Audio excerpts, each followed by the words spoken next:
Sim racers from around the globe, honoring a revolutionary era of open-wheel racing. With a beast not easily tamed, roaring around legendary circuits at breakneck speed. When engineers and drivers push boundaries, sometimes too far. When heroes muscled roaring beasts wheel to wheel around the hallowed ground. A time when the only driver aids were his 2 feet, the perfect combination of man, machine, and speed. Experience the competition and the glory of early 80s IndyCar action. The Lionheart Retro Series presented by Next Level Racing starts now.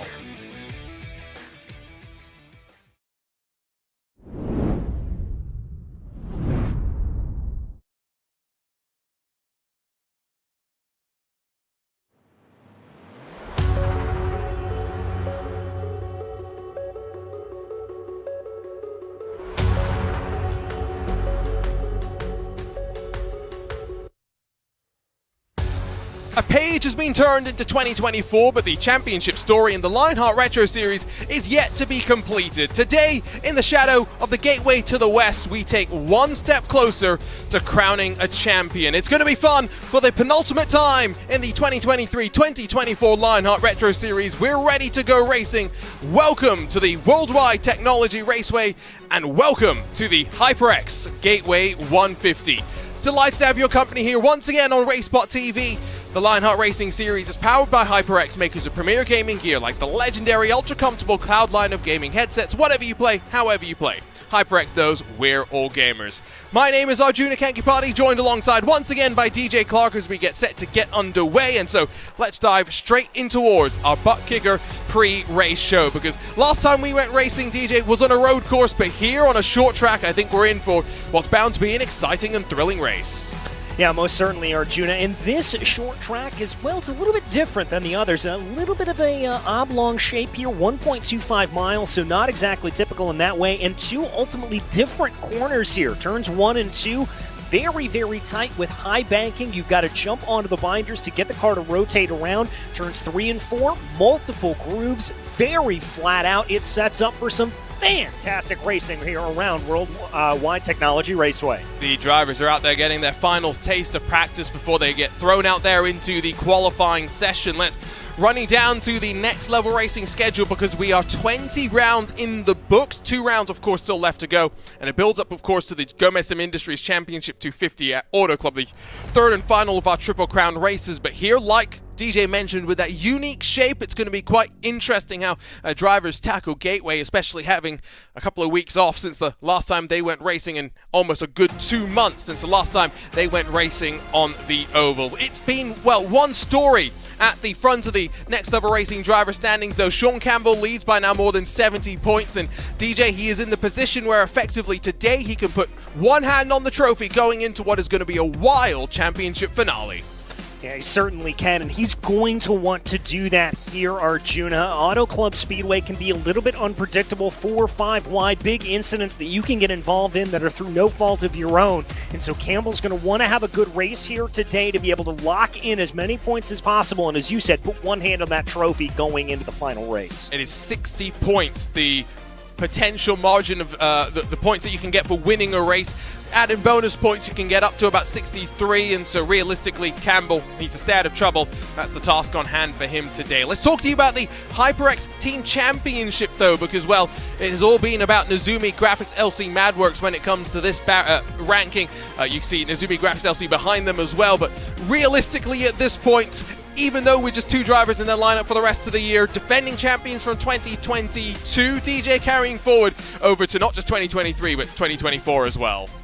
Success begets success, and it's as simple as that for that Nezumi Graphics LC Madworks team. They have just been calm, cool, and consistent throughout the entire year, but plenty of battles throughout the rest of this standings that could see things swap around here, and some major bragging rights on the line for these teams. Talk about the Rookie Championship presented by Buttkicker, where, well, Sean Campbell and Phil Krause came into the season the presumptive favourites for the championship overall, and therefore in the Rookie Championship, maybe not a surprise.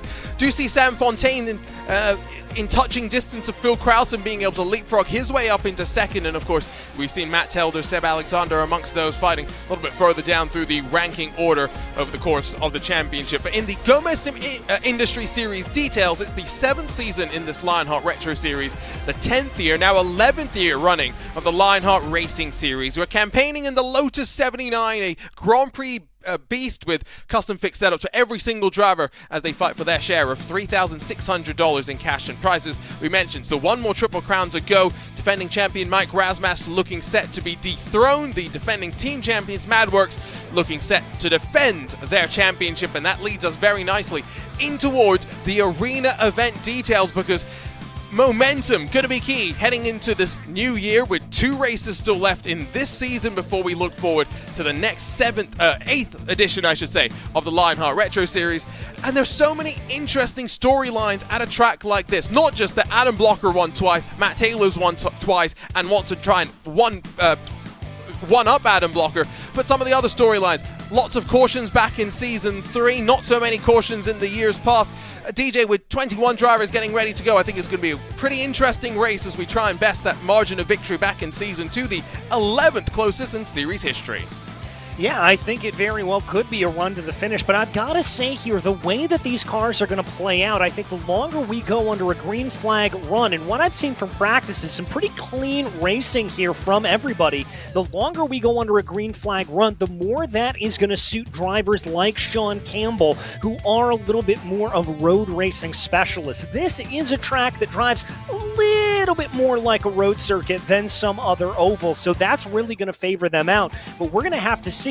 The other thing that I'm interested here to see is what some rookies are going to be able to do, particularly Joshua Tucker, who has been impressive in his first couple of rounds here in the Lionheart Retro Series, currently 2nd in practice. And we were talking before we went on air about how Sean Campbell, the storyline 12 months ago at this track, was about whether he was going to be able to perform on the ovals. I think it's a similar sort of a situation there for Tucker, and that is high praise indeed. Let's talk about all of those people that make this possible, though, with the drivers just ready to head out there on track for qualifying. The Lionheart Racing Series is powered by HyperX, makers of premier gaming gear like the legendary ultra-comfortable Cloud line of gaming headsets. Whatever you play, however you play, HyperX knows we're all gamers. For more information on HyperX products, visit hyperx.com. Next Level Racing is an industry-leading cockpit and motion simulator manufacturer devoted to creating the most immersive experience possible for the global sim racing community. Take your racing to the next level and visit nextlevelracing.com. You're passionate about sim racing, but it always feels a little flat compared to the feeling of driving a real car. Now you can actually feel what it's like to drive a race car. Buttkicker haptic hardware and software are easy to install and let you feel every bump in the track. Slip of your tire and engine redline. The tactile feedback is so accurate and realistic, you'll be driving faster and having more fun than ever before. Visit thebuttkicker.com to learn more. If you think sim racing is thrilling, try getting behind the wheel of a real race car. The BMW M4 GT4 experience at the BMW Performance Driving School in Thermal, California puts you in the cockpit of one of BMW's fastest cars, complete with roll cage and racing slicks. You'll get fitted with a racing suit, practice pit stops, and lap their track with pro instructors. Nothing virtual about their thrills. To book your M4 GT4 experience, call or visit the links on screen. Gomez Sim Industries are makers of high-end esports equipment and controls. Precision built using nothing but the best materials available today. Passion and handmade craftsmanship drive each made-to-order build, creating a driving experience like no other. Visit GomezSimIndustries.com. Arena is an all-new esports streaming experience driven by real-time interactions between gamers and their communities. Arena brings live broadcast fan engagement to the next level. Get involved and make a difference on arena.tv. And of course, with the drivers out there in qualifying, we repeat the statistic that we talked about in the Arena event details, the fact that never before has a driver taken their spot from pole position into HyperX victory lane, and therefore the qualifying session underway maybe not as important as some would think. But DJ, given that no one has won from lower than 11th, most often drivers come from inside of the top 4, you have to assume drivers want to start up towards the front. Yeah, drivers are going to want to be up towards the pointy end of the field here in this race. And also because this is a relatively narrow circuit, particularly through turns 1 and 2 that we talked about a little bit earlier. As they come down through that portion of the track, if there's an incident in front of you, it can act a little bit like a wreck on a super speedway. It's Joshua Tucker going to be the first one to put down a time here of a 29, and that is going to be immediately taken away by David Sirois as Tucker brushes the wall coming out of 2. Let's not forget they get 2 laps. The question is often being, how do you play the 2 laps that you have? And clearly there for Tucker, he bails on the second lap after running into the wall, which invalidates the time. Rest of the drivers will finish things up, and Zaldo's just slid on forward to second, but here comes David Sirois back out of the final corner and running his way to the checkered flag. He's been on pole so many times before. Reagan jumps his way to the point, Razmas in front momentarily, but Sirois finds his way to the top as Campbell slides to second. O'Brien now up into P1 as well. Good run there for him, 17 thousandths of a second ahead. Here comes George Anzaldo across the line. Is George going to be able to improve it all? Yes, that's going to be a gain up 2 spots in the 7th. It's interesting to see how much Anzaldo cut down to the inside of the track on the straight. Traditionally, you'd probably want to take a bit more of a straight line. So 12 drivers on the board, still waiting for a few more to get their times registered. Maybe some just waiting to see if the track will cool off as the sun continues to set. Here's the unacceptable racing number 2. Matt Wagner finds himself a full second or so, but it's only good enough to slide his way on forward into 6th. Next driver to the timing beam is going to be Matt Taylor, but he's only setting up for his first lap. Now he goes. Second flying lap incoming. All right, here comes Taylor. Let's see what he's got. Clearly trying to bank on the second lap here. Good run around the outside. Going to carry that momentum all the way to the outside of the track. And now it's going to be a flat-out run through 3 and 4. He bounced off the limiter there for a good 2 almost seconds. And so surely this is not going to be a good lap for Matt Taylor, who has never started from pole position here before, but is looking to try and win 3 in a row. It's already a 29. It's a 29.5. And, well, Taylor's going to be lining up at best in 13th spot, but there are plenty of drivers that are yet to set times, and we'll have to wait and see if any of them can improve. There's now a look at Cristobal Valenzuela in the Backfire Motorsports number 33 as he runs through the final corner on his first lap of trying. All right, good line there for Valenzuela. Let's see what he's able to do. A 28.492, the mark to beat here at Gateway. Let's see as he's going to cross over the line. That'll be a 29.425, so that'll see him up into 14th. So Ricky Harden also set a first lap time. He was marginally quicker, and so you've got 2 machines now basically ready to break the timing beam at the identical time. Who else is out there on track, you're wondering? I see Sam Ryman, Hugo Gallus, Nunez has just jumped up into 13th spot, but you also have Craig Forsyth and Jim Herrick in some of those 40 racewear cars getting ready to set times with 60 seconds left on the clock. There's more improvement from Ricky Harden. It will jump him up into 3rd as Valenzuela now up to 11th. All right, great run there for Ricky Harden. Let's check and look here at Luis Gonzalez Nunez. That was a little bit of a tighter line coming off of turn 4, but it's going to be good enough to jump him up to P6. It's a good lap there. Here comes Forsyth. It's his second attempt, and it's not a good one, and so maybe brush the wall on both attempts there because, no, that does count. It's only 18th for him, though, so basically now done and dusted for the most part. Here comes Ryman in that number 63 black and orange entry. It's a good 0.8 of a second improvement, jumps him up to inside of the top 10, and now with just Jim Herrick left to go, he starts his final lap, but he's not going to get a chance to finish it. He's left it just a little bit too late. Yeah, and sometimes that's just a little bit of a miscalculation there. Herrick looking like he's going to be starting in P19 on the field with only 3 seconds left to go. And it's unfortunate because it does seem like it's tracking somewhat decent, but the checkered flag will be out. Christopher dots onto the board as well as a couple of other drivers, but that's qualifying in the books. And, well, just 2 races left this season, both in 2024, and, well, it's going to be a good start to the year for Michael O'Brien as he tries to put the pressure onto Sean Campbell in a desperate hunt for the championship. It is a long, long hope, a distant hope at the best of times, but he's going to have to try and push his way from the front of the field. Let's run you down trackside to the starting formation presented by Butt Kicker, where a 28.493, good enough to get 16th pole position on the board for Michael O'Brien. It'll be Alex Guyon alongside in the best of the Raven Lavoie Motorsports car, Ricky Hart, and then David Sira, always quick in qualifying on the outside of row 2, while points leader Sean Campbell still in a very good spot inside of Luis Gonzalez Nunez. 7th will go the way of Mike Rasmas, the defending and now outgoing, surely, season champion. Matt Wagner will be on his right-hand side with Sam Fontaine and Sam Ryman on the edge of the top 10 in their 40 racewear machines. George Anzaldo and Chris Reagan share row number 6, with 13th going the way of Cristobal Valenzuela. 14th goes the way of Rodrigo Munoz, with 15th and 16th seeing Matt Telder and Josh Tucker alongside one another. Tucker having some work to do, of course, after running into the wall on that second lap. Taylor from 17th. That's a lot of work to do if he wants to win 3 in a row, but he's got Forsyth for company, another driver not getting the best out of qualifying, while Herrick's the final driver with a time on the board. Stouffer, Gallus, and Gray making his debut on the season round out the 22 cars that get ready to run for what is scheduled to be 120 laps. The always fascinating track here, the interesting shape, of course, that the drivers are challenged with, sees them get plenty of time to also warm up their tires as the drivers run around for a full formation lap. And we have featured onboard cameras to run you through, starting from pole position, where riding with Michael O'Brien, sim racing is better with Butt Kicker. Visit thebuttkicker.com. George Anzaldo carries the Arena onboard camera. A new streaming experience for esports is coming. Get involved and make a difference on arena.com. David Sira rides with HyperX. Whatever you play, however you play, HyperX knows we're all gamers, and HyperX is always ready to game. And finally, Joshua Tucker carries the GSI onboard camera, makers of high-end esports equipment and controls. Visit GomezSimIndustries.com.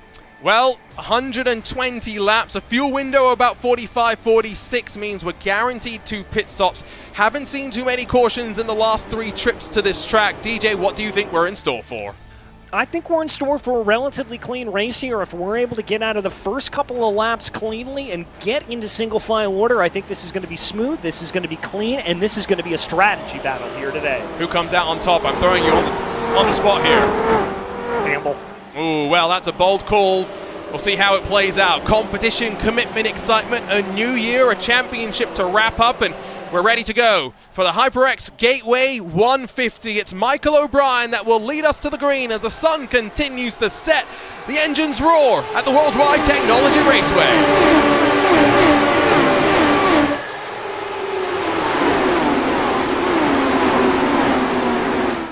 Steady start through the field as they peel off of turn number 2. It's side by side for second as Guyon and Harden alongside with one another. But at the front and streaking away, the Kiwi Michael O'Brien is already up to a 0.6 of a second advantage.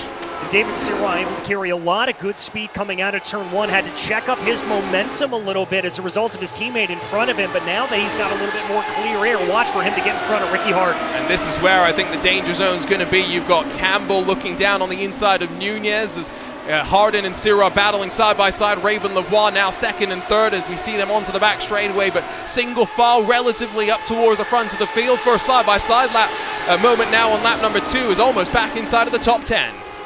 Yeah, trying to fight their way up through the field here at this point. This is looking back at Rasmus and Wagner right now, as there you can see in front of them Ricky Harden taking a defensive line. Looks like the field's gotten themselves into single file order, so danger zone averted here on the first couple of laps. I did see a couple of cars wiggle a little bit uncomfortably towards the wall, but seems to be name of the game's going to be clean air, because 0.8 of a second, the margin that Michael O'Brien now enjoys at the front.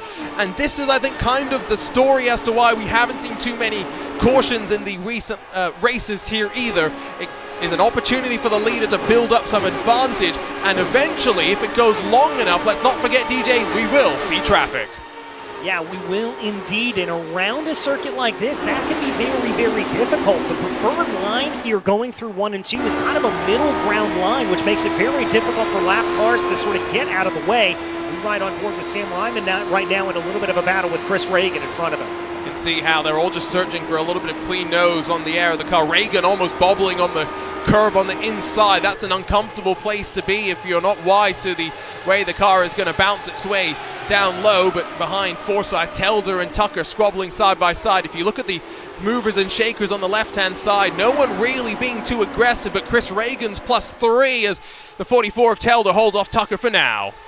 Yeah, the other car to keep an eye on there is one on your screen. Craig Forsyth also up 3. Remember, he had a little bit of problem in qualifying. He is making some good positions on the field as now he's going to get a move done on Cristobal Valenzuela. And important to get, I think, some of these moves done early doors because Ty Ware has been somewhat of a storyline over the course of the season. We jump on board with Reagan up now into the top 10 and looking down low as Fontaine and Razmas ride in front. You can see Razmas struggling to hold on to Wagner in front, and the dirty air compounds the further back you get, which is sometimes why you see drivers just hanging back and trying to save tires. That isn't something you can necessarily do when you're fed a face full of dirty air from the car in front of you.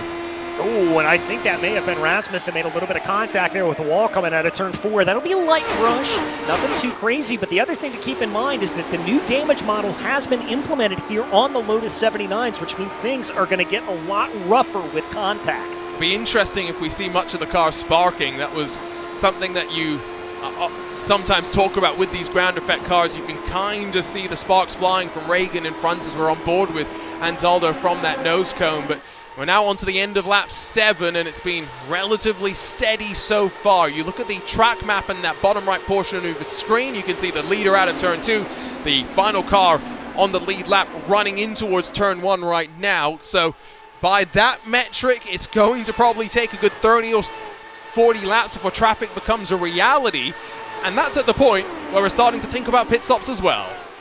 Yeah, exactly. And so how are these drivers going to be able to handle that here at this point with all of that coming into play? We will have to see. Now, I don't anticipate tires necessarily being taken over the course of this race. As things have gone along here and as we've learned more about them, it doesn't look like we're going to need them in this race. Only 85 degrees Fahrenheit track temperature right now, so that should keep everything relatively cool. And in correct units, 29 degrees Celsius in the cloud cover that we have here, 7:45. It is going to get, I think, quite dark by the time we get to the end of this one, and so I just keep that in mind. Stouffer around the outside of Matt Telder. That's a bold place to make a pass. Oh, but if anyone's going to get it done, it's Chris Stouffer, who's now up 4 positions since the start of this race. I'm going to say something that's maybe not so bold. Watch Chris Stouffer in that blue-white and blue car in charging his way on forward. All it could take is one well-timed caution for someone outside of the top 10 to suddenly find themselves in a great spot. Yeah, I think that's very much the case here. They've just got to watch out. We ride on board with Stouffer right now, trying to go around the outside of Cristobal Valenzuela. Valenzuela's going to run a little bit of a tough line there. That's going to put him in a rough position, and that sets him up for a perfect run down to the inside. Good multiple corner run there from Chris Stouffer. And I think just setting that one up as well, right? Not being too aggressive and wanting the outside and being run out of room, but lost a little bit of momentum on the cut back to the inside. The Backfire Motorsports car not completely done and dusted and out of the fight, but it's again on that outside where Stouffer rolls the momentum. Now up into 15th spot, and definitely going to be charging his way on forward. Next in line would be Craig Forsyth. There's Tucker just having a look here and there, and he's going to half peek and half commit to try and squeak past Telder. This is where the inexperience maybe when it comes to this particular car on the oval is going to rear its head, because it's not necessarily a traditional oval racing machine. No, it's really not. You've got to kind of learn how this car plays. It's fantastic to drive on the ovals, don't get me wrong. It's one of my favorite cars to go oval racing on, but it's got to be a little bit different. Tucker doing a good job looking at that over-under maneuver there at that point, just trying to feel everything out. He's going to go down to the inside. That's gutsy. It is not easy to get a run down to the inside into turn 1. And I think he almost paid the price. He got very, very loose. Look at how much from behind Jim Herrick was able to close as well, but sparks fly, maybe contact as the 44 shoved up the corner and Tucker gets on through. An important pass, I think, as well, because it did kind of seem as though it was Telder holding up the group and the gaggle just slightly. Interesting just to note, by the way, that Matt Taylor has not moved on forward, in fact has dropped back, and maybe this is a strategy call. Stay out of trouble, save a bit of fuel, or something else is maybe going on here, because he's going to let the Triple Eight of Michael Gray, the rookie, get on through.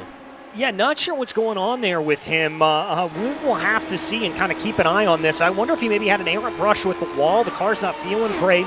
You see the steering wheel cocked to the left there a little bit. That's not altogether unsurprising. You do see a little bit of offset in these cars. Yeah, just a little bit, especially on these ovals. It's sometimes a point of discussion when it comes to Indy cars as well, right? Where I know Scott Dixon is someone that likes the wheel to be quite straight in the corners sometimes on ovals, and so he'll keep it quite right hand down in a straight line, so he can just naturally let the steering straighten out. But other drivers don't necessarily like that and would rather have it be straight through the straights and left through the corners. Sounds a little bit silly, I know, but these are the things that drivers sometimes think about. It's getting quite dark out there. Don't worry, there are lights that these drivers will be able to use, because no, you're right, these cars do not have headlights, but leading the way, at least for now, is Michael O'Brien. That gap behind holding steady though, and to Alex Guillon, David Sirwa, teammates running second and third. DJ, how important is that?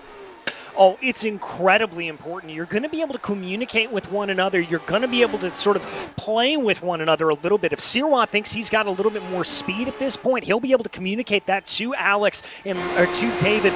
Let him know how that car is feeling. Let him know how everything's going to be.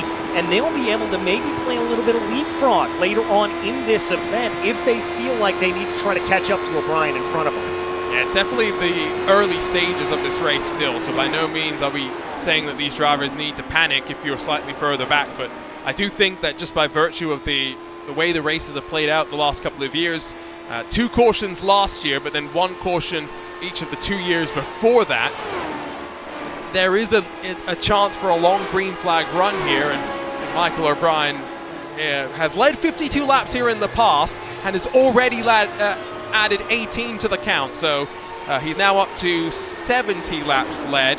He's only 14 behind surpassing Sage Karam to be the 3rd most successful driver in terms of leading laps here. Matt Taylor, by the way, according to his MadWorks counterpart Tyler Graf, suggests that Matt Taylor may be saving a bit of fuel. Maybe a good strategy here at this point. We'll have to see how it goes, especially with this field as spread out as it is right now. I wouldn't be surprised if that's what some drivers are thinking about here, trying to be able to extend that fuel stint, as it doesn't look like we are going to have a lot of yellow here today. Knock on wood, obviously, but we'll have to see what they're able to do. So, okay, I'm just postulating here, because Matt Taylor is going to be the 2nd car to go a lap down as things run right now. He's already 12 seconds off the leader. 120 lap race, fuel stint estimated between 45 to 46. Is he trying to go 60 laps and cut a pit stop out of this one? I mean, that's a whole lot of fuel saving, and I'm not entirely sure if you're going to be able to make that much fuel saving work, to be honest, Arjuna. It's not going to be easy to be able to get that to do. That's the only thing I can think of here at this point, if he's going that hard into it. It's just, again, expectations for him are quite high because he's won the last 2. So maybe there is something else amiss in terms of maybe not getting as much practice, not feeling comfortable with the car. And there's George Anzaldo ripping the high groove as he rides behind Chris Reagan, Fontaine, and Razmas. And yeah, as mentioned slightly earlier, Razmas definitely seeming like he might be the cork in the bottle for the top 10. He rides in 8th position, 1.8 off the back of Matt Wagner right now. And so you can see the train checked up behind. Not far away from traffic, I would suspect, and it being somewhat close towards the end of this fuel window, it's this grouping that's going to have the most concerns as to how the traffic's going to play out with their pit windows. Yeah, I mean, they're going to be a little bit concerned about it to see how it will all play out. And as you said, this is a little bit of a different circuit in terms of the way that it runs. So fuel saving is easier around a circuit like this because you have the flat-out corner coming through 3 and 4, because you're able to lift and brake a little bit earlier coming through 1 and 2, but it's not like you're running on a super speedway where you're going to be able to get all of that slowdown. It is very, very weird, and you really have to feel out the circuit, Arjuna. That's the way to do it, and so I worry a little bit with Taylor being this far down the order, with some of these drivers that aren't finding their way up through right now, that they are just not in a position that looks strong, and unless you're able to pull wizardry out on these pit stops, it's going to be tough. Yeah, I am at this point, by the way, pretty convinced that it is not going to be a good day for Matt Taylor. But again, I am willing to be proven wrong as we see the drivers run their way towards the start-finish line. Another look at some of the different battles that we have running around on track. Now, I'm quite curious. We are hoping and expecting that this year we get rain, of course, on iRacing. How's that going to play on ovals with these Lotus 79s? We're going to get rain delays. Are we going to get rain tire? I mean, I would quite like to add the element of surprise into things. Well, I mean, let's base off of what we see other open wheel series do on ovals. There is no plan right now to add rain tires on ovals. Now, the Cup Series has said on short ovals they want to add rain tires, looking at places like Martinsville, looking at places like Richmond potentially to be able to do that. But I've got to imagine that when rain is implemented, we're going to see an option on ovals to exclude it until other series get it. I'm just saying what I think. I'm not saying it's right or wrong. I mean, we're in fantasy world already somewhat, right? We live in the sim. We can have some fun. We can go rain oval racing, maybe only on short tracks. We don't need to do that in Auto Club. I'm agreeing there. Yeah, and I think it would be fantastic to see, and hopefully we'll be able to see it. And I've got to imagine that it'll be something that is left up to the administration of some of these private leagues when we see it. So that'll be a decision for the Lionheart administration to make a little bit later on. So it sounds like we just need to lobby for the YouTube audience to agree with us, and then we can try and get something going. But that will have to come in the future. Maybe not 2024, maybe 2025. It's only 4 days into the year. We're already making promises for next year. 28 laps become 29, and remember, 45, the expected fuel window. That means that hypothetically, if you think this race is going to go green, you could pit as early as lap 30. We know that's probably not going to happen, though. No, and the reason for that, Arjuna, is that drivers want to run these cars as light as fuel on possible. These are formula cars. They are designed to go fast, and the lighter they get, the faster they go. And so you're going to continue to see these lap times plummet over the course of this first stint as things work their way on through.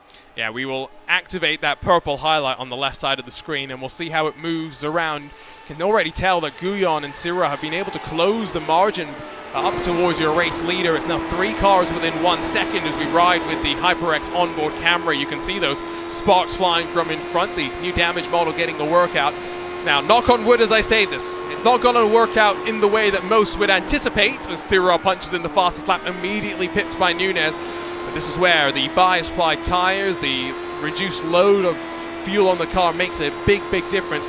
Let's not forget that when we get into the cycle of pit stops, it is probably not a bad call, DJ, to avoid coming in at the first time of asking, because this car has no pit limiter. There is a very real possibility for, let's say, issues on pit entry.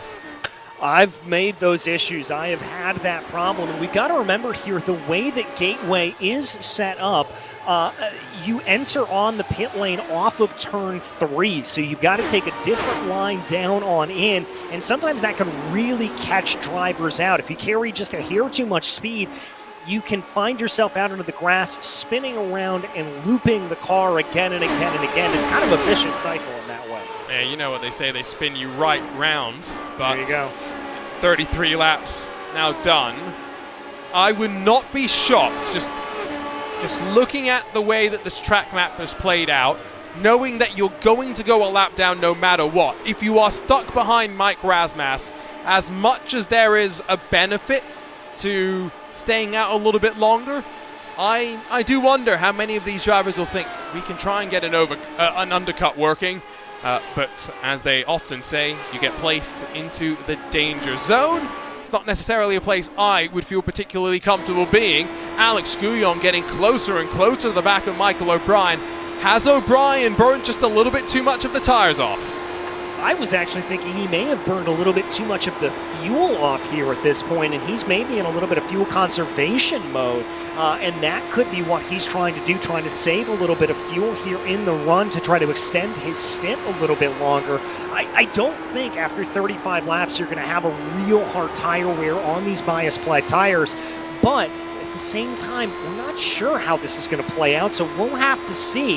As we ride on board with Sirois here, Sirois is the one that I'm really having my eye on. He is holding back in third place and almost religiously keeping that gap to his teammate. He's not looking to push. He's not setting the timing screen alight. He is driving to a number right now, Arjuna, and that would scare me if I'm these two drivers in front of him. Especially knowing this is start number 54 for David Sirois. 10 previous pole positions, 43. Yes, 43 top 10s. He's only not finished in the top 10 on 10 occasions, most of the time because I think he's been involved in incidents. And 28 top 5s. He is very competitive, but still searching for that first race victory. Could his teammate Alex Guyon put the pressure onto Michael O'Brien that allows the opportunity for him to win? We'll have to wait and see. Ricky Harden, by the way, is holding back Luis Gonzalez Nunez, who's having a very good run on the ovals here as fastest lap continues to cycle between drivers on that left-hand side of the screen. Yeah, and that's partially because of that fuel burning off. It's also partially because drivers are coming up on other drivers at different points. They're getting the benefit of the draft, and they're losing time as a result of the dirty air. It's just all about timing that run, as it looks like Rasmus falling down through the order. Is that a driver into pit lane? Yes, it is. Whoa, but locking up the tires, and now I'm hoping no black flag, and I can confirm the number 1 machine entered, well, within the bounds of the iRacing system. I'm not going to say that was totally legal because we didn't get to see how wound down he was before the line, but this is the interesting call. Into the box, how aggressive? Well, he's right on the marks almost, and not going up on the jacks. It's going to be fuel only for the number 1. Yeah, not surprised by that. I am a little bit surprised to see him coming down as early as lap 39, but at the same time, he's clearly back rating the order, going to try to play a little bit of games here with fuel strategy. He should be able to go a full 45 laps from here on out. He's going to be hoping for a caution to cycle the field around in the best way possible for him. And where does he feed out? That's a very important question because he is 1 lap down and alongside with Josh Tucker, so that's a dangerous spot. You can see Forsyth on the access road and entering the pit lane. Sweeps it out a little bit wide, but locks up the inside front. Well within speed, you'd have to assume, on the pit lane entry. As far as 45, 46 laps is what we think these drivers can go. So 5 more laps. That's what we think the window is going to be. Yeah, 5 more laps. I'd maybe extend that out 2 or 3 more for some of the drivers that have been running in clean air and dirty air for the majority of this run, so we'll have to see what they are able to do. We watched Luis Gonzalez Nunez here continue to work on the back of Ricky Harden. Now, my question here for Gonzalez Nunez, a very aggressive driver. I wouldn't be surprised if he's not doing a lot of fuel saving, if he's pushing as hard as he can here at this point. And that's kind of why sometimes I wonder if we see those drivers who push harder on fuel, sometimes in situations like this, where he's done a lot of chasing already, has settled in behind Harden in the final stages of this stint. Telder follows in Rasmus and Forsyth to the lane. So 3 of the 22 drivers have now made trips to pit lane for what will be the first of 2 scheduled stops. Here you can see, though, the leader's still yet to run to the back of the drivers at the tail end of the queue. So lap traffic has not been a consideration yet, but we're getting closer and closer, that's for sure. Yeah, we're getting closer and closer to it as we watch Sirois right now continuing to hold in behind his teammate, getting closer, also getting closer. Luis Gonzalez Nunez, who, like we said, is still pushing here at this point, setting the fastest lap of the race. And plenty of drivers, I think, now see their opportunity. And Zaldo past Reagan up the inside, but long way around, more momentum. It's going to be the pink and white and blue machine of Reagan that's back up into 9th position. Surely, 43 laps, about to become 44. This is the time to come down to pit lane, and at least not yet. That's what the majority of the drivers seem to be thinking.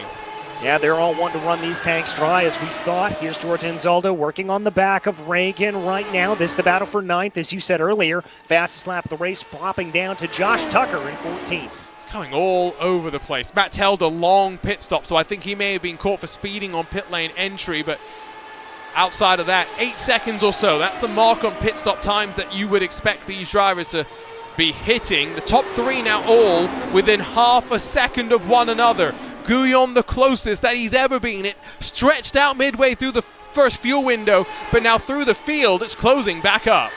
Yeah, it's starting to close back up here at this point. I wonder if O'Brien just doesn't feel as comfortable with the car at this stage in the race. Remember, it gets looser, it gets squirrelier. I wonder if he's just having a little bit of handling problems here. That's not a great position to be in, I would say, at this stage of the race either, because the balance of the car is about to change once again, and so as Reagan on the bottom of the screen continues to defend from Ansaldo into the opening corner. Lap 46, we're at that mark where we think no one can really go longer. If Ansaldo slides on through, he's going to have to be careful he doesn't get caught on the run into pit lane. But here comes O'Brien from the lead, been punching the hole in the air, and it's 46 laps for him, followed in by the 7 of Ricky Hardin, but the Raven Lavoie Motorsports pair run just that little bit longer. Yep, and not surprised by any of that, Arjuna. That order of all of them coming down into pit lane, Guyon and Sirois able to save a little bit more. They're going to be able to stretch this out. As you said, O'Brien punching that hole in the air, going to have to turn down a little bit earlier. And so as he rolls his way into the lane, there's Ricky Hardin and Christopher behind, I do believe. Guyon, I think, has had a technical issue, but everyone else is going to head down to pit lane, I do believe, with the exception of Matt Wagner at the end of 46 laps. So drivers will be one lap down in this leading train, but it's a nice, tidy stop for O'Brien as he rolls his way back out onto track. You know, how is he going to stack up in terms of David Sirois? How is that going to go with Sirois coming down into pit lane here at this point? Looks like a little bit of traffic that's now going to scamper off out of the way for him. Good to see. And so there's Sirois. I can confirm, by the way, that at least for the time being, we think Alex Guyon is dropped from contention. We're going to watch the merge here on pit lane, because as Sirois runs on the access road, it's O'Brien already, you'd think, up to speed. That goes the long way around. For a moment, it seems as though Sirois might have the advantage, but O'Brien with the momentum on the outside is going to clear his way back on through. And while there is now a challenge for the lead, they're 23 seconds off of the net race leader, still yet to come down pit lane. All right, here they go. This is when that danger area that everybody's worried about, if Tucker's able to keep this lasting, and Tucker's going to stay out an extra lap. And I think we may have just avoided disaster, because I think Michael Gray may have had an incident off into the grass on pit lane entry, but everyone else has had a nice tidy stint, with the exception of Joshua Tucker. So we thought you could go long on fuel. He's gone 49, 50 laps as finally his fuel tank comes to an end. All right, that's going to be the whole field down in here. Keep an eye out for Tucker. If he's able to make that last a little bit longer, maybe jump a couple of positions as a result of it, that could be something to watch out for. As you said earlier, though, the big story here at this point is Alex Guyon having something happen to him, and now the hopes of that Raven Lavoie Motorsports team, it's going to fall back to David Sirois. Yeah, but Luis Gonzalez Nunez has taken his place, and I think is ready to make it, again, a three-way fight up front. Still waiting for that machine to close on up. Let's go back and for the first time take a look at a replay today, because on, well, not debut, he's done 10 races before in the Lionheart Retro Series, but it was a long time ago. The Triple Eight of Michael Gray just runs a little bit into the grass. And that's exactly what I was talking about. That's some of the problems that you run into. He's got to be a little bit thankful, though, that that will all happen here at this point in the running, and that it happened going into pit lane, and that he's not picking up a pit lane speeding penalty. Here comes Josh Tucker in the blend back out onto track. He's in 10th position, so he's up 6 spots so far. I think part of that, though, is the fact that Mike Rasmussen, not sure exactly what's happened to him. That number 1 machine is now battling with Michael Gray in 16th position now. I think that undercut has not necessarily worked out the way that they had intended, but with everyone now off and away from pit lane, your leader only about half a straight away from catching the traffic up, and it's O'Brien from Sirois, Nunez, Campbell, Wagner, Hardin, and Fontaine, your top 7 as they run. All right, so a little bit of shuffling and shaking there, but not too much craziness up at the front of the field. Campbell, I'm very surprised, by 3 seconds off of Luis Gonzalez Nunez here at this point. He's got a lot to make up if he wants to even be in podium contention by the end of this race. But all it takes is one caution, and goodness me! Can you call that a commentator's curse or what? It's Chris Reagan, the 19, that's pointed in the wrong direction. The left rear buried into the wall, and it's leaving, the car's leaving, the wheel's in the wall. That's done. That's done for today. Yeah, it certainly is. Massive damage on the left rear there for the number 19 of Chris Reagan. He's going to try to limp it back down to pit lane. I'm not sure if he knows that he doesn't have a left rear wheel at this point. Let's go back then and figure out what happened here, as we'll also see if he needs a tow back to pit lane. So it's the car behind, but the rear just turns around and no time to respond. Yeah, none at all, and I've got to wonder there a little bit if this was a situation. Let's watch again. Turns in. Did he downshift? I think he did. I think that's what it was. Okay, there's only one thing to really do that will help us here, which is to listen in, I guess. Yeah. So let's do that.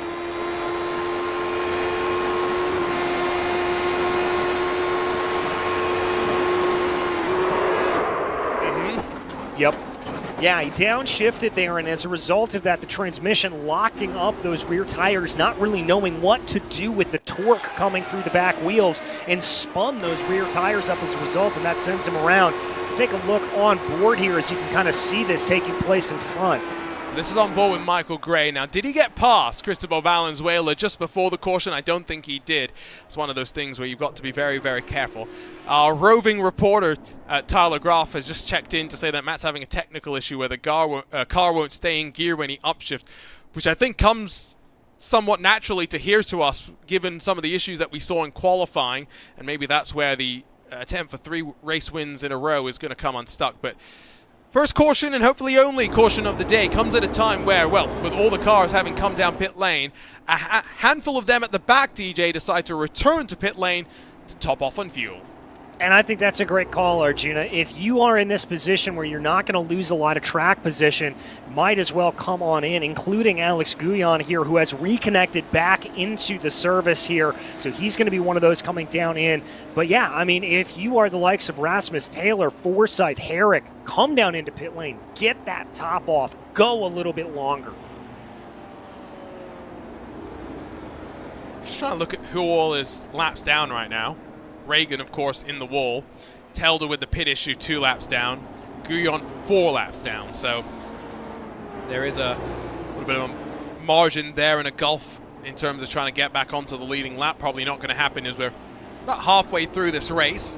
Never has there been a race without a caution, to be fair, at the Worldwide Technology Raceway. In the last 3 years before this, we've had 2 races with 1 caution, 1 race with 2 cautions, but in the first 3 years of the championship, 5, 6, and 11 cautions. It is not the easiest track, DJ, given that both ends are so different.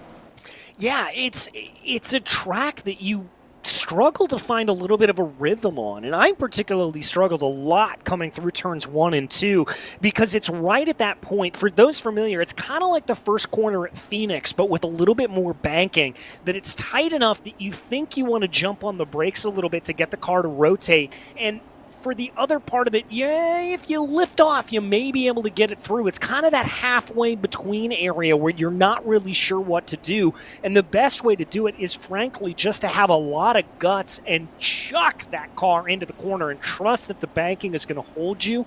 And when you come up on the outside of it, you've got to get on the throttle early. That's going to push you out to that outside wall. We've seen many a driver make contact with the outside wall on the outside of 2, but that's the only way to get fast coming out of that first section.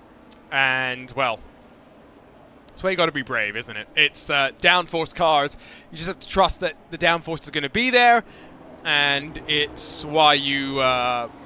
it's better to drive a downforce car in the sim than it is in the real world. At least my personal opinion.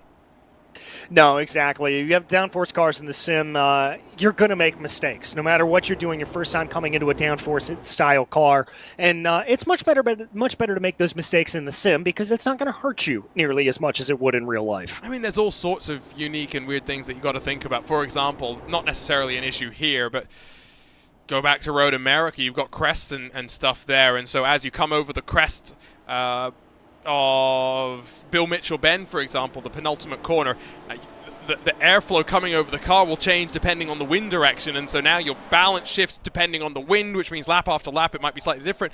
It's one of those things which you only really have to think about when you deal with it, and hopefully these drivers aren't too focused on anything other than the restart, because lights are off on the safety car. It's down on pit lane, and Michael O'Brien has led the almost entirety of this race so far, and the HyperX Gateway 150 is back underway.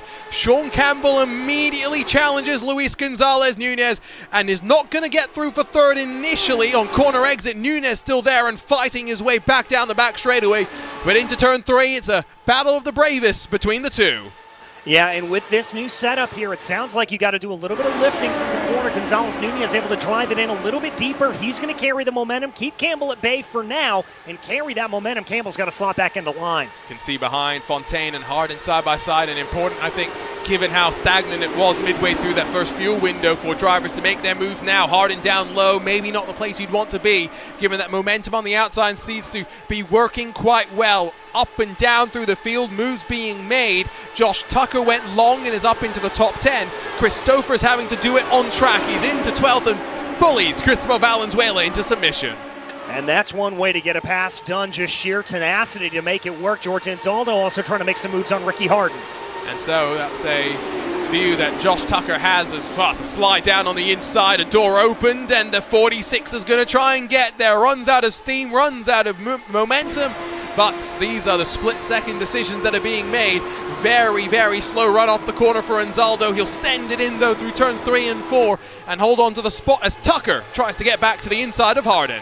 You know, we've said this before, but Joshua Tucker continuing to impress here at this point. The tenacity of that move, not letting it go, pinching Harden up on the high side to give him the imperfect line, and he's going to be able to get that done. Nice move for the number 46. And this is a nice and tidy restart, even with the amount of chopping and changing that we're seeing. Matt Taylor, the word from Tyler Graff is he's got no second or fourth gear. That's going to make things quite uncomfortable, but he's trying to look to the inside of Valenzuela. Door not open, held firmly shut. And fight for 13th and 14th position not going anywhere as we're now officially halfway through this one. Back up towards the front. O'Brien from Sirra from Nunez, who searches for a bit of clean air on the nose of his car coming down the back straightaway. Yeah, he's just trying to get a little bit of that run, and I would be looking for that clean air going through the corners, not necessarily down the straightaways. You want the full benefit of the draft coming down the straight, but it's working here for Luis Gonzalez Nunez. He is starting to poke and prod his way forward, and Arjuna, I'm starting to think that that has less to do with getting clean air, and that's starting to be a little bit of a head game with David Sirwa. Showing in the nose and making sure that you're aware of the car behind. Very, very possible, and one of those things in a race like this where it is so difficult to pass, you sometimes have to play the mental mind games more than anything else. Stouffer's going to get past Harden. He's up 11 positions now. What a remarkable climb it's been as we see the drivers onto the main straightaway once again. All single file for the most part, except for Guyon, who, let's not forget, his lap's down. He's just trying to recover a little bit of track positioning at the end of the day. So, again, fuel window 45-46 laps. If you wanted to, you could come down in about 20 laps time. The reality is those up towards the front, DJ, are going to look to go at least about 30 laps or so from this point forward. Those that came down in that previous caution cycle may have as many as 10 extra green flag laps under their belt. They may have a little bit of extra time, but let's not forget the fact that that pit window is going to extend a little bit more for anybody because we ran under yellow flag conditions. So look for it to be, instead of about 46, 47 laps, which we saw in that last run, I think we could be pushing 50 as the woes continuing here for Ricky Harden. He is falling through the order after this restart. Committed to the inside, it's just not working now. Sometimes you just find yourself on the wrong side of the track, and that's what seems to be happening at this juncture right now. Harden is amongst the first cars, last cars to have not pitted, so he's amongst the first to be passed by those with fresh, maybe tires? Did some of those drivers come into pit lane and take tires? I don't know. I'm not quite sure. I don't believe they did, Arjuna, because it was a splash and dash pit stop and would have extended their pit stop cycle. And looking at it, I'm looking at pit times of 4.8, 5.9, 4.2. So I don't think anybody was brave enough to take tires on that last run. I don't know what you're talking about. They changed tires in 2 seconds in Formula One. Not in 1978, they didn't. The pit crew back then needed a bit more incentive to go and get the tires changed. Would Sir like the waiter to come out there and present you with everything you need before you go out and change your tires. Exactly. Yeah, it took a little bit more time. It wasn't quite like the 50s where they were going at it with a mallet out there, but it still took a few minutes. I was about to go and make a joke, and then I realized that I can't make that joke anymore. There's a reason why those sponsors aren't allowed on cars anymore. Yep, there you go. Harden's woes may be continuing as Valenzuela's looking the long way around. Taylor's looking behind as well. He'll duck down behind the number 7, sees the Backfire Motorsports car get on through on the outside line, and now through the gears. Is Taylor going to go, or is he going to stay behind? It looks like Taylor's going to stay behind here for the moment, but going to take that higher line, drive it down the track here. This should get him a better line off of turn 2, and here he comes. He's going to come to the inside into 3. He was able to grab the next gear up, so maybe his technical issues resolved, but whatever the case may be, still a long way to go. The fact that we had that caution does mean that traffic not a consideration for your leaders, but Taylor's already now again 7 seconds off of the back of those that run up towards the front, and we're going to hit 50 laps to go.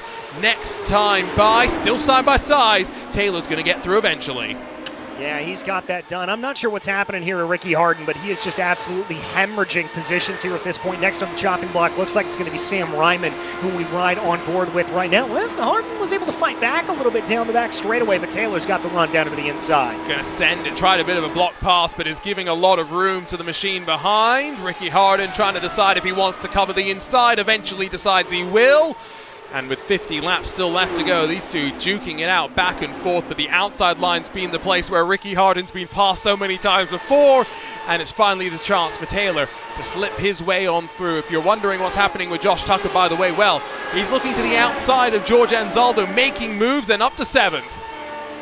All right, Anzaldo clearly got some speed here at this point. He's now going to be pushing onto the back of Josh Tucker. Let's see. We've seen Tucker on the offense. Let's see how he's on defense against their series organizer. And so that was Tucker, by the way, that we just saw going around the outside of that final corner to get past George Anzaldo. It was a great move from Tucker. We'll see what he's able to do now to try and get onto the back of Sam Fontaine after effectively failing in qualifying to set a representative lap time. It's been a good fight back through the field. Tucker still has some time with which to play. We are into the closing stages, though, of this HyperX Gateway 150, the first race of the 2024 Lionheart Racing Series.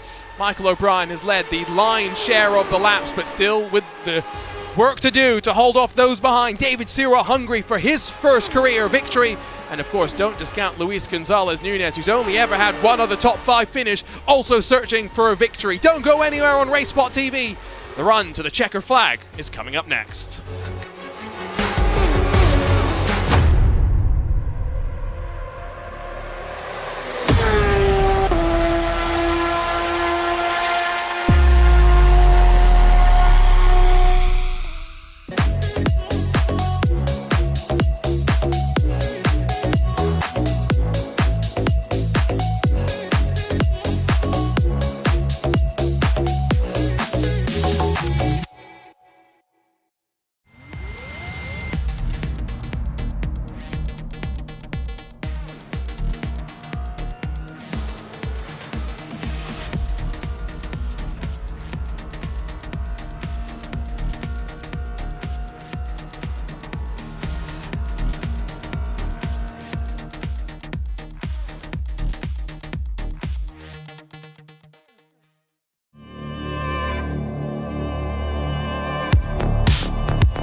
Welcome back to RaceSpotTV and to the first race of 2024 for the Lionheart Racing Series.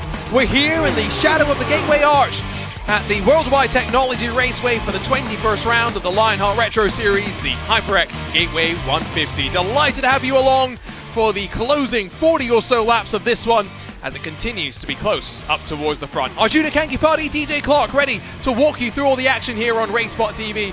And DJ, look at this field. 9 cars stretched up behind your leader. You've got Christopher trying to get past George and Zaldo. Realistically, this win still very much up for grabs.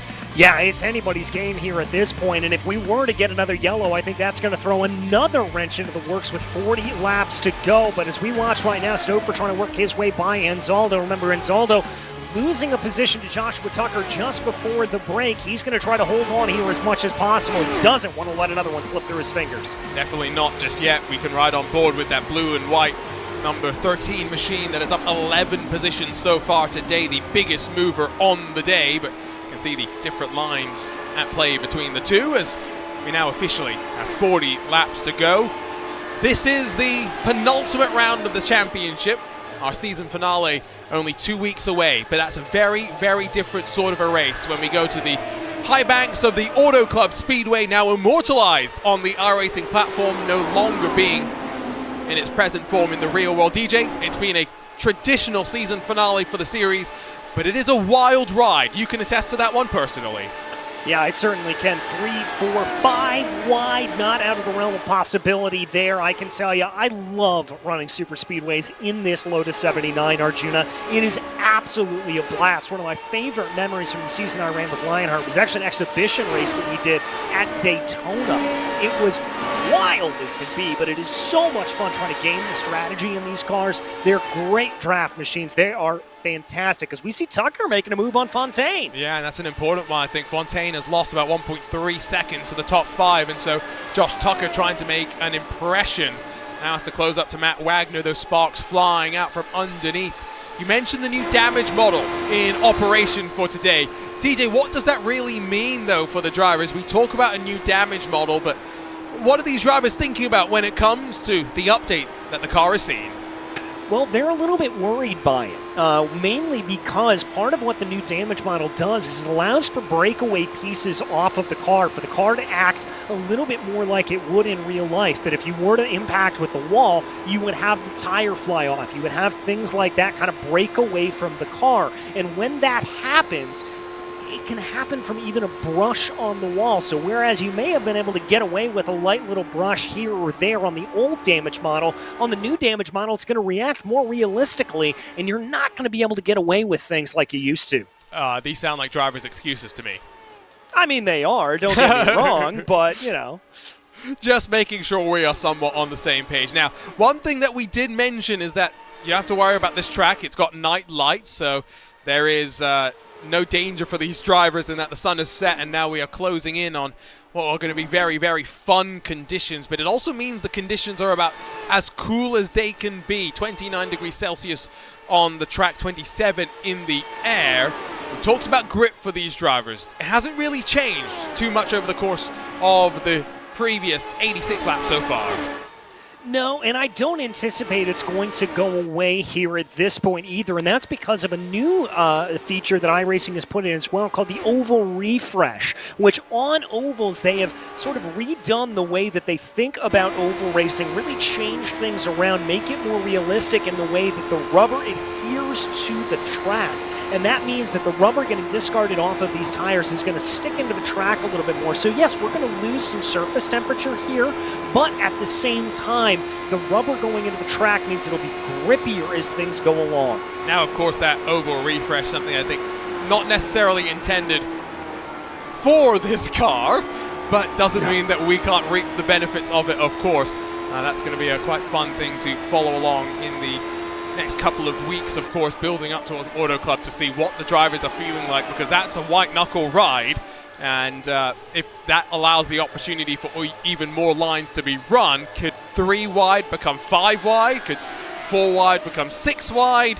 Heaven knows. We don't really want to think about that possibility until we really have to deal with it. With now 15 minutes or so left on the clock, if the race goes green with 32 laps to go.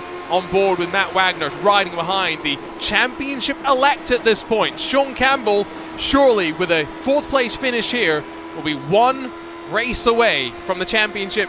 One race that he doesn't even need to show up for. Yeah, I mean, he could very well lock it down here today, and that'll be a great feather in his cap. As we said, Auto Club Speedway, a little bit unpredictable in the way that it will run, and so that means for Campbell, he wants to try to lock it down here. He's doing what he needs to do. I think he'd like to be by Luis Gonzalez-Nunez, but I'm not seeing a lot of aggression here out of Campbell. I think he's relatively content to just ride where he is. I think that's partially knowing that we still got that pit stop to come, and the drivers are just about to hit the lane, you would have to assume. The window expected to be between 45 to 46 laps. The drivers did have one caution period that may have extended it slightly, so those at the front maybe have another 5-6 laps left to go, but it will be around 25 laps left in this race that will see the first takers down onto pit lane. Because some drivers came in under that caution though, DJ, of course, they'll come in just that handful of laps later.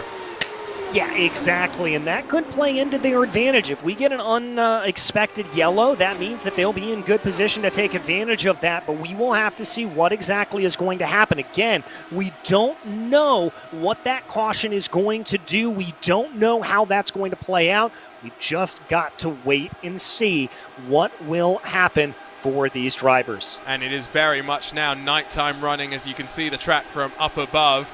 We've got some bits and pieces of traffic. It's nothing major that the drivers are having to contend with, but we are back up, I would claim, to what is a 9-car queue for the lead, and Munoz and Valenzuela, the pair of Backfire Motorsports cars, aren't that far behind as well. Into that pit stop window now without a shadow of a doubt. Drivers will want to run the cars as light as possible, but we saw Michael O'Brien come in earliest of them all at the front of the field. Because he's punching the hole in the air at the front, you'd expect him to do so once again. Yeah, I'd expect him to do exactly that here at this point, but remember what we talked about before the caution break, that there is going to be a little bit longer they're going to be able to run. O'Brien's already working on lap 47 of this stint, as we do have our first taker. That's going to be Luis Gonzalez-Nunez coming down a little bit early. And maybe we shouldn't be surprised to see LGN being so aggressive, and look at that pit entry, winds it up just in the nick of time, and I think that is about as perfect of an executed pit entry as you could hope for. Brief technical issue there, yes, but don't fret. No issues for Nunez as he hits his marks. So we've got the 888 on Michael Gray. Next car, that's going to be some traffic for Michael O'Brien, but does give a bit of a slingshot in towards the pit lane entry as O'Brien blinks on the very next lap. And I think that was a calculated move there by O'Brien. I wouldn't be surprised if he had a little bit more to give. Lock up there on the left front as he came down in. I wouldn't be surprised if he had a little bit more time to be able to pull on in there at that point, but he saw the traffic in front of him, said, yeah, this is a good idea to just come down in. So where does Nunez feed out then, as see the traffic on the right-hand side? He's in somewhat of a clean spot behind Christopher. So, in fact, that's about as an ideal situation as you could hope for Nunez. Behind the top 9 grouping, the fastest grouping on the track. Where does O'Brien feed out in comparison, though? He's off and away after being stationary for 6.4 seconds. It was marginally quicker than Luis Gonzalez-Nunez, as a couple more drivers make their trips down on towards pit lane. Some drivers fighting side by side. Nunez is going to be alongside. No, that's not Nunez. That is the number 2 of Matt Wagner. Nunez is a good 4 seconds behind. Oh, that is absolutely mega there for your leader, O'Brien. Played that to perfection as Siwa and Campbell now calling it, and they are coming down into pit lane. But Josh Tucker goes long once again, and this is a good eye to watch, I think. Keep one eye on the 46 because he's in a very interesting place. There is the 99 of David Sirah, now battling with Michael O'Brien in the battle of the pit stops. All right, here they come in. Did anybody miss their marks? No, it doesn't look like it. That's good call there for both Campbell and for Sirah. But I will say Campbell able to be quicker out of the box. He's going to get the jump. And he beats Sirah off of pit lane. Michael O'Brien has been stuck behind Josh Tucker, but eventually gets to the inside and is almost able to dispatch. More frustration, though, I think, for O'Brien in that little gap. And as they rejoin onto track, Sean Campbell may have pipped David Sirah. He cannot pip Michael O'Brien. Josh Tucker is still out there on track, yes, but I don't think this is going to play out the way that he wants. It will give him a great finish he's not going to be in contention for the win here. Sean Campbell struggling to get up to speed. Campbell struggling a little bit here, as you said. That's George Ansaldo directly behind them. That is not for position, remember. And so here they come at this point. Let's see what's going to happen. Ansaldo trying to hold off an attack here from behind. That's Chris Stouffer. That battle continuing on. And not in the danger zone technically. No, they are in the danger zone. Excuse me, because O'Brien, Campbell, and Sirwa are all 1 lap down, being stuck behind Josh Tucker, and that is part of the reason why he is going to stay out there for as many laps as possible. So there's Ansaldo into pit lane. I guess we're about to find out the first answer to the question. He was about 2 seconds back from Josh Tucker. If he's more than 2 seconds behind Michael O'Brien once he exits pit lane, then Tucker's not in contention for the win. And here comes Tucker down into pit lane, so we're going to have those answers very, very quickly. Lock up there for Tucker, though, trying to get on the binders and make that tight left-hander. I think he did it just in the nick of time. Ansaldo hoping to try and have a quick pit stop here. It's 6 seconds on the nose. Not as quick as necessarily I was thinking it might have been, given that he went longer than them all. O'Brien, I think, is already going to be through. Ansaldo is closer to merging into line with some of the other contenders. So now let's keep an eye on Josh Tucker, because after what has been a sterling run through the field, DJ, one final time he's asking his pit crew to execute for him. Yellow! We've got a yellow! And that will change everything, because we had 7 cars yet to come to pit lane. Josh Tucker re-emerges on the leading lap. Where do they stack up the rest of the field? Oh my goodness gracious, talk about a boon here for Chris Stouffer, Matt Taylor, Jim Herrick, Sam Ryman, and Mike Rasmus. This is perfection. Craig Forsyth in that mix as well. So O'Brien, Campbell, Sirwa, and Tucker were all on the leading lap. Everyone else was 1 lap down. It'll be very interesting to see what happens. Let's figure out why we're under caution, why we slowed things down. So it's Forsyth alongside with Matt Wagner, and Hugo Gallas just comes into the side of Wagner, who was running a little bit slow, to be fair.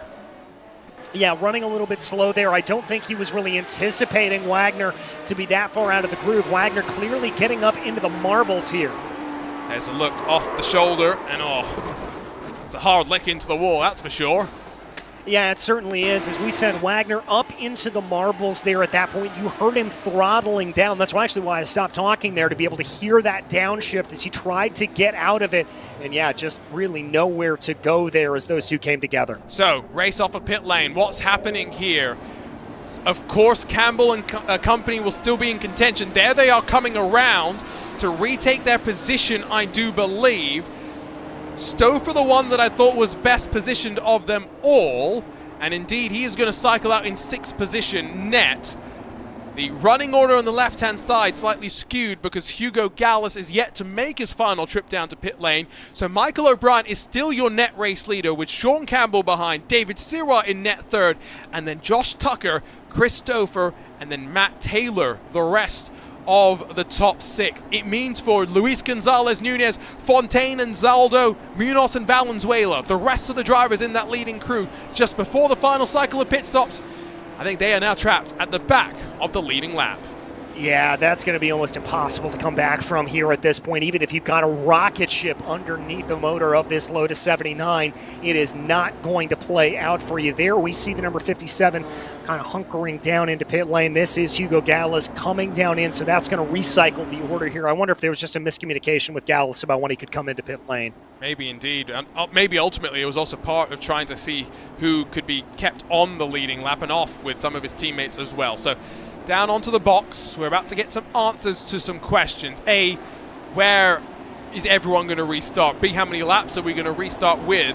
The reality is it's going to be less than 15 for sure. I think we might get a 13-lap shootout.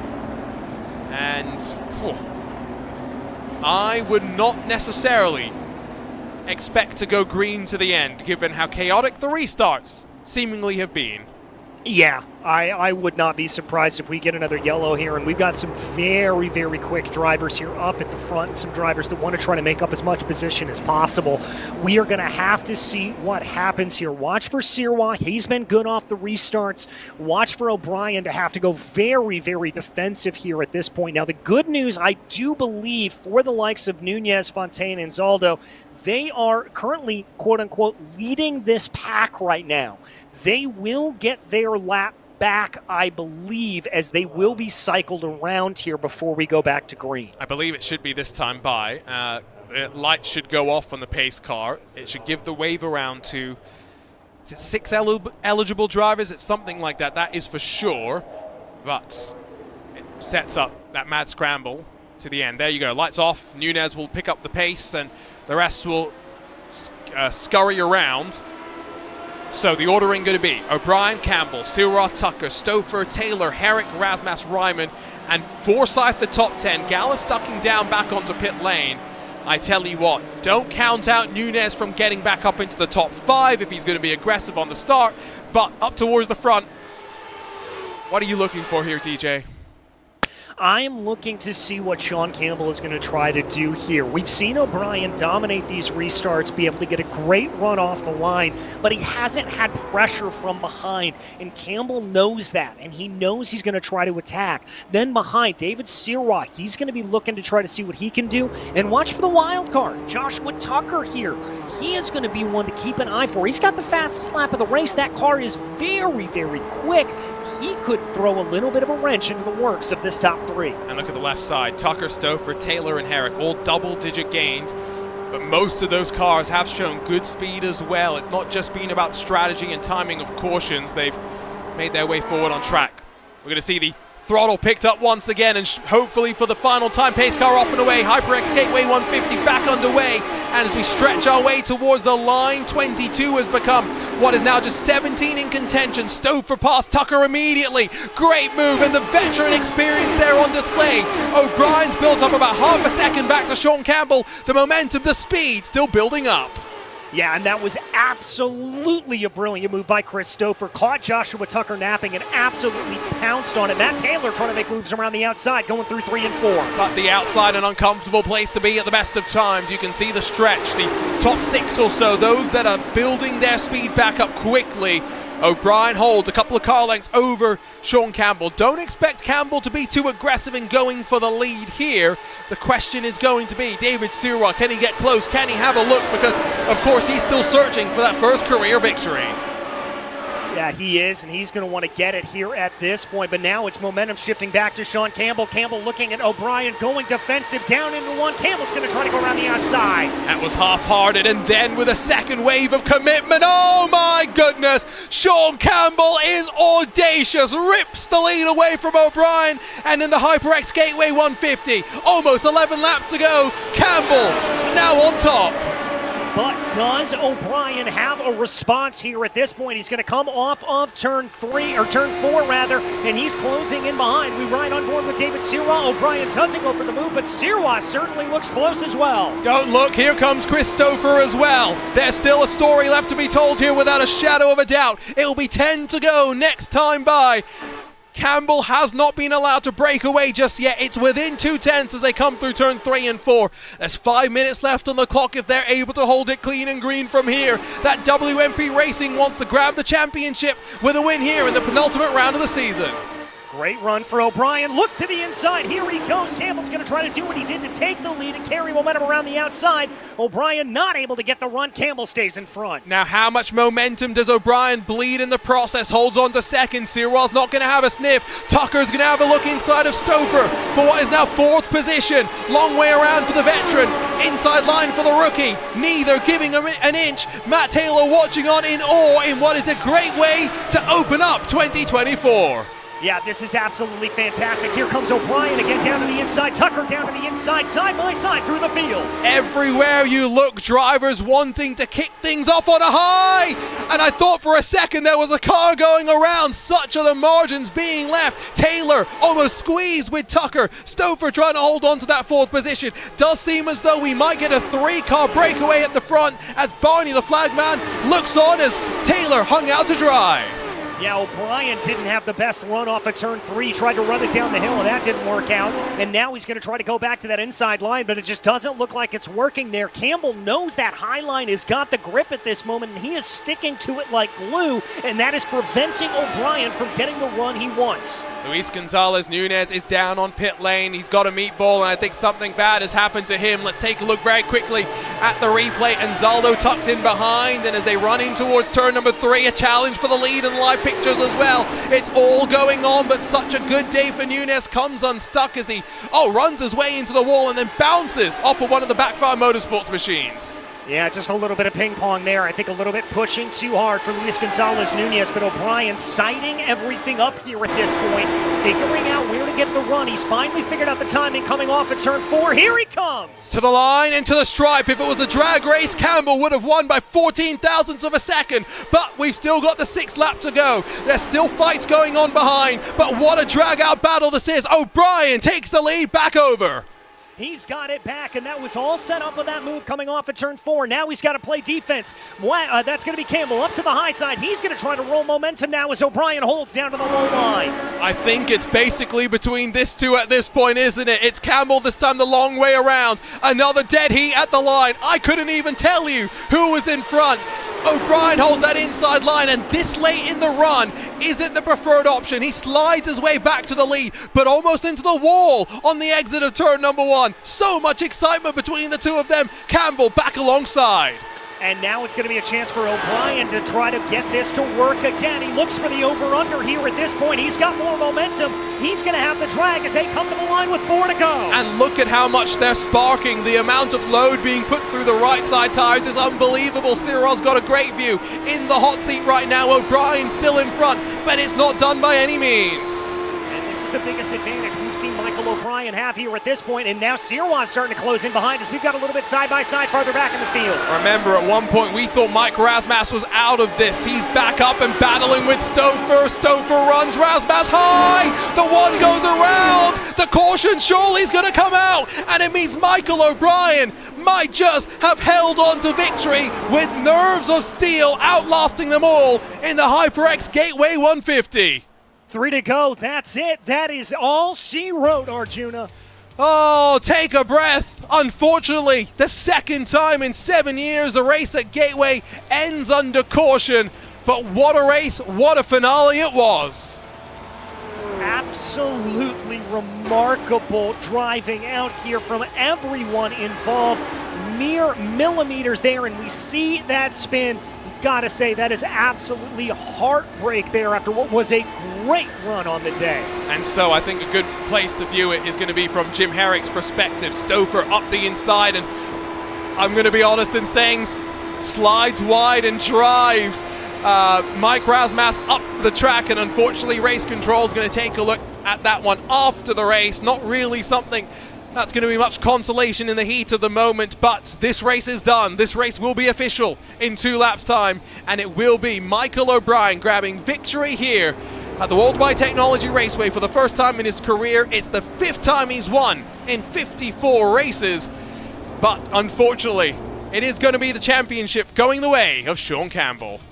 Yeah, Campbell there and doing it in style to be able to claim this championship. I mean, this kind of a battle off of the line, exactly what you want to see from these drivers. A really impressive drive up through the field here for the WMP driver, up 3 positions, but he really had to scrap for it out here tonight. I mean, it was a display of why those two are at the front of the points standings at the end of the day, isn't it? Sean Campbell's just jumped into the YouTube chat. They're still out on track, let's not forget. Jumped into the YouTube chat to say, that was a good one, and I will be honest in saying, if that had gone to the line, their Vegas odds would basically be 50-50 as to who was going to come out on top there.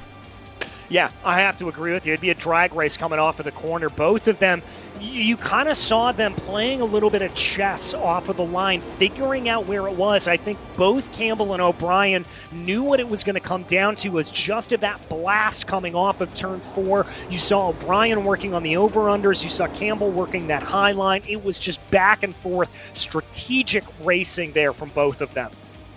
And so the delta in points coming into this race between Campbell and O'Brien was 75. The most you can have in a race victory, 60 plus 3 bonus points, 55 for second, means that at best, Sean Campbell lost 8 points to Michael O'Brien. Not exactly sure what happens with the drop rounds, but I think it will be unofficially official that the championship is done going into this finale, which means we can have some fun, DJ, in the Gomez Sim Industries Championship 250. Yeah, we certainly can. That's going to take a lot of the stress off of Campbell. He's just going to be in a position where, exactly as you said, Arjun, he can go out and have a good time, and that's always what you want to do when you're behind the wheel of a Lotus 79 like this. I think that's what he's done most of this season, to be completely fair. Maybe an anticlimax at the closing stages of this HyperX Gateway 150, but at the very least, TJ Clarkson, my own voice, have been slightly saved from what was going to be a mad scramble of a photo finish to close things out. Under the night lights, it's a third year in a row that a MadWorks Motorsports driver is going to win, but this time it's Michael O'Brien who comes out on top for the 5th time in his Lionheart Retro Series career. He wins the HyperX Gateway 150.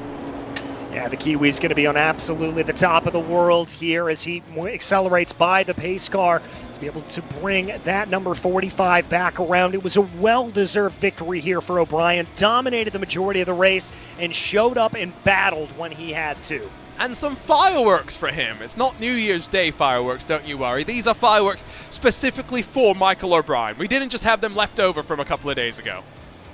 Yeah, they are indeed. So always a little bit happy to see there for that he is going to be able to have some fun. And now burn it down on the front straightaway. Oh, almost was in the wall there. But you can tell he's becoming quite familiar with sliding this Lotus 79 around in HyperX victory lane. This winning moment, of course, will be one to savor to open up 2024. Let's run over to the race results, then we can head down to HyperX victory lane to talk to the drivers after what was an exciting 120 laps. Michael O'Brien opens up the new year with a victory, but Sean Campbell behind surely does enough to be crowned the champion going into the final race of the season. David Sirrah grabs third. Maybe we'll be slightly disappointed he didn't get to show us exactly what he was capable of, but another very consistent drive from him. Matt Taylor fourth, an up and down result with technical issues, but boy, what points he got from this one, with Christopher finishing in 5th, Jim Herrick in 6th, and then Forsyth, Tucker, Ryman, and Fontaine, the rest of the top 10. 11th went the way of Michael Gray on his re-debut into the series with the Backfire Motorsports pair of Valenzuela and Munoz behind. Hardin was 14th, and Zaldo was 15th, and then Razmas 16th, the final car, scored on the leading lap. Matt Telder was 2 laps down, Alex Guillon was 6 laps down after his technical issue, and then Luis Gonzalez-Nunez, Hugo Gallus, 19th and 20th for them respectively, before Matt Wagner, Chris Reagan, the 2 final DNFs on the day. So a look top to bottom at the race results. Fastest lap from Chris Stouffer, who also had a contender for move of the day, but maybe only bested by the move for the lead that saw Sean Campbell initially get up to the front. We can talk more about that, though, in the next Level Racing post-race show. Let's dive down towards HyperX Victory Lane to ask Michael O'Brien, well, after leading for so many laps, a short race shootout at the end, Michael, what was going through your mind in those closing stages? It's nice for the race to finally start at the end there.